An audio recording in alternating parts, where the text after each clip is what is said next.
Assalamualaikum warahmatullahi wabarakatuh. Perkenalkan, nama saya Cindy Arsida Putri dengan NIM 235337333 dari kelas 3D. Di sini saya akan menjelaskan pengantar jaringan komputer, yaitu dari modul pertama. Nah, pada 1.1 ini adalah topik yang akan kita bahas adalah jaringan mempengaruhi kehidupan kita. Di antara semua hal penting bagi eksistensi manusia, kebutuhan untuk berinteraksi dengan orang lain berada di tepat di bawah kebutuhan kita untuk mempertahankan hidup. Nah, pada bab 1.2 yaitu komponen jaringan. Pada bab ini kita akan membahas peran tuan rumahnya. Jika Anda ingin menjadi bagian dari komunitas dari daring global, komputer, tablet, atau ponsel pintar, Anda harus terhubung ke jaringan terlebih dahulu. Jaringan tersebut harus terhubung ke internet. Topik ini membahas bagian-bagian jaringan. Semua komputer yang terhubung ke jaringan dan berpartisipasi langsung dengan komunikasi jaringan diklasifikasikan sebagai host.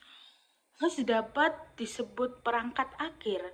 Beberapa host juga disebut klien, namun istilah host secara khusus merujuk pada perangkat di jaringan yang diberi nomor untuk tujuan komunikasi. Nomor ini mengidentifikasikan host dalam jaringan tertentu. Nomor ini disebut dengan protokol internet atau biasa kita sebut IP. Alamat IP mengidentifikasikan host dan jaringan tempat host terhubung.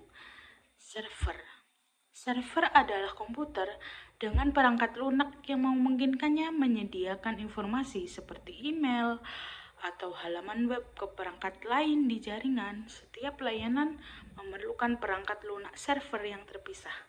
Misalnya, server memerlukan perangkat lunak server web untuk menyediakan layanan web ke jaringan. Komputer dengan perangkat lunak server dapat menyediakan layanan secara bersamaan ke banyak klien yang berbeda-beda. Kita lanjut pada 1.3 yaitu tentang representasi dan topologi jaringan. Di sini di definisi ini arsitek dan administrator jaringan harus dapat menunjukkan seperti apa jaringan mereka nantinya. Mereka harus melihat dengan mudah komponen mana yang terhubung dengan komponen lainnya, di mana mereka akan ditempatkan, dan bagaimana mereka terhubung. Yang pentingnya ya, diagram jaringan seringkali menggunakan simbol seperti yang ditunjukkan pada gambar untuk mewakili berbagai perangkat dan koneksi membentuk jaringan. Yaitu pada gambar ini adalah perangkat akhir yang berisi komputer desktop, laptop, pencetak, telepon IP, tablet nirkabel, titik akhir telepresence, dan bawahnya perangkat perantara yaitu router nirkabel, sakelar LAN, jalur perute, sakelar multilapis, peralatan firewall. Nah, pada media jaringan kita adalah yang digambar itu media nirkabel, media lokal, dan media WAN. Diagram menyediakan cara mudah untuk memahami bagaimana perangkat terhubung dalam jaringan besar. Jenis gambaran jaringan ini dikenal sebagai diagram topologi. Kemampuan untuk mengenali representasi logis dari komponen jaringan fisik sangat penting untuk dapat memvisualisasikan organisasi dan operasi jaringan. Selain representasi ini, terminologi khusus digunakan untuk menggambarkan bagaimana sih masing-masing perangkat media ini terhubung satu sama lain, yaitu kartu antarmuka jaringan atau NIC. NIC secara fisik menghubungkan perangkat akhir ke jaringan. Port fisik, konektor atau outlet pada perangkat jaringan tempat media terhubung ke perangkat akhir atau perangkat jaringan lainnya. Yang ketiga, antarmuka. Port khusus pada perangkat jaringan yang terhubung ke jaringan individual. Karena router menghubungkan jaringan, port pada router disebut sebagai antarmuka jaringan. Catatannya adalah istilah port dan antarmuka sering digunakan secara bergantian. Selanjutnya kita akan beralih ke 1.4 yaitu jenis-jenis jaringan umum. Yang membahas di sini adalah jaringan berbagai ukuran. Sekarang setelah memahami komponen-komponen yang membentuk jaringan dan representasinya dalam topologi fisik dan logika, Anda siap mempelajari berbagai jenis jaringan. Jaringan rumah sederhana memungkinkan Anda berbagai sumber daya seperti printer, dokumen, gambar, dan musik di antara beberapa perangkat akhir lokal. Jaringan kantor kecil dan kantor rumah memungkinkan orang bekerja dari rumah atau kantor dari jarak jauh. Banyak pekerja mandiri menggunakan jenis jaringan ini untuk mengiklankan dan menjual produk, memesan perlengkapan, dan berkomunikasi dengan pelanggan. Bisnis dan organisasi besar menggunakan jaringan untuk menyediakan konsolidasi, penyimpanan, dan akses ke informasi di server jaringan. Jaringan menyediakan email, pesan instan, dan kolaborasi antar karyawan. Banyak organisasi menggunakan koneksi jaringan mereka ke internet untuk menyediakan produk dan layanan kepada pelanggan. Selanjutnya kita akan beralih membahas tentang bab 1.5 yaitu tentang koneksi internet. Nah, sekarang kita sudah memiliki pemahaman dasar tentang apa yang membentuk jaringan dan berbagai jenis jaringan.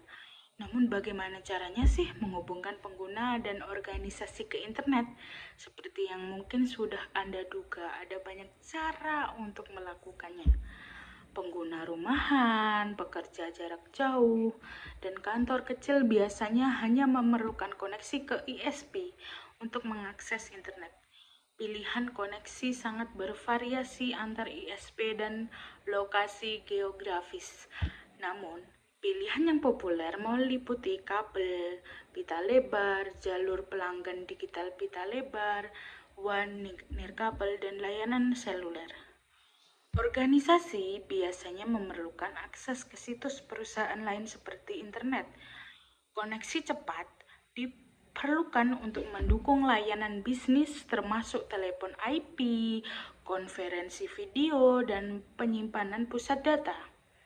SP menawarkan interkoneksi kelas bisnis. Layanan kelas bisnis yang populer meliputi DCL bisnis, jalur sewa, dan metro internet.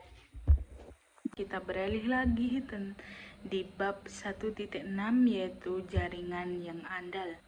Pernahkah kamu nih ya sibuk bekerja daring tetapi kemudian internet mati? Seperti yang Anda ketahui, internet tidak mati, Anda hanya kehilangan koneksi. Hal ini sangat membuat frustasi dengan begitu banyak orang di dunia yang bergantung pada akses jaringan untuk bekerja dan belajar. Jaringan harus dapat diandalkan. Dalam konteks ini, keandalan berarti lebih dari sekedar koneksi Anda ke internet. Adalah kini telah mengetahui banyak hal tentang jaringan. Apa saja yang membentuknya, bagaimana jaringan menghubungkan kita, dan apa yang dibutuhkan untuk menjaga keandalannya. Namun, jaringan seperti hal lainnya terus berubah. Ada beberapa tren dalam jaringan yang harus Anda ketahui sebagai mahasiswa NetAkats. Seiring dengan munculnya teknologi baru dan perangkat pengguna akhir di pasaran, bisnis dan konsumen harus terus menyesuaikan diri dengan lingkungan yang terus berubah ini. Ada beberapa tren jaringan yang mempengaruhi organisasi dan konsumen. Keamanan jaringan merupakan bagian integral dari jaringan komputer. Terlepas dari apakah jaringan tersebut berada di rumah dengan satu koneksi ke internet atau merupakan perusahaan dengan ribuan pengguna. Keamanan jaringan harus mempertimbangkan lingkungan serta alat dan persyaratan jaringan. Keamanan jaringan harus dapat mengamankan data sambil tetap memberikan kualitas layanan terbaik mereka dari pengguna. Terus, pengamanan jaringan melibatkan protokol, teknologi, perangkat, alat, dan teknik untuk melindungi data dan mengurangi ancaman. Vektor ancaman dapat bersifat eksternal ataupun internal. Nah, sampailah kita ke bab terakhir yaitu 1.9 tentang profesional TI. Peran dan keterampilan yang dibutuhkan oleh teknisi jaringan terus berkembang dan menjadi lebih penting dari sebelumnya. Sertifikasi Cisco Certified Network Associate menunjukkan bahwa Anda memiliki pengetahuan tentang teknologi dasar dan memastikan Anda tetap relevan dengan keahlian yang dibutuhkan untuk mengadopsi teknologi generasi muda. Begitulah penyampaian materi dari saya. Apabila ada kesalahan atau kekurangan, saya meminta maaf sebesar-besarnya. Wassalamualaikum warahmatullahi wabarakatuh. Bye.